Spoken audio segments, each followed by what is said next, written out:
Hello guys, good morning. For today's video, magluluto tayo ng mais. Pinili ko ito ng isang araw kaso ngayon ko lang niluto kasi kahapon guys nagpunta ko sa casing ko doon sa Cloud9 kaya nakapag-live ako kahapon na may kasamang AFAM. Diba naka-AFAM yung destiny niya kahapon guys. Ayan, nilagyan ko na siya ng tubig.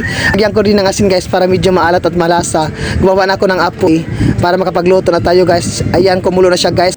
Ayan nga guys, luto na siya pero halos half hour ko siya niluto. So excited na ang bakla kumain ng mais kasi paborito ko talaga to guys since birth. Talaga excited ako talaga nito kaya kapon nung nakita ko to sa Siargao Classified, bumili talaga ako guys ng 100 pero kasi ang dami na 9 pieces na siya kaya nag-order talaga ako ng ilaw kasi gusto ko talaga yung ako lang magluto. Kaya ngayon nga guys, habang kumakain tayo, kwento ko sa iyo kung anong ganap ng destiny ng Siargao New kahapon.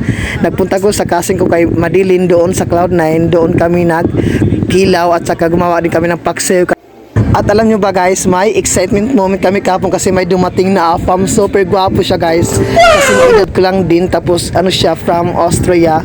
Tapos nakipaghalubilo siya sa amin, nag-join siya sa amin, kumain din siya ng kinilaw, pinaksi. Tapos sabi niya guys, super yummy daw, super sarap kasi sa kanila daw, hindi masyado maanghang pag gumawa sila ng kinilaw. Sa atin daw, si Madilyn, iba si Madilyn gumagawa siya ng kinilaw. Kinilaw talaga yung maraming sili, kaya super anghang talaga siya guys. Pinapawisan pa nga kami kapon kasi nga, mas mainit pa yung panahon. Tapos yung kinain namin maanghang pa talaga, kahit piaksiw nga, maanghang din kasi nilagyan din ng sili. Okay guys, thank you for watching.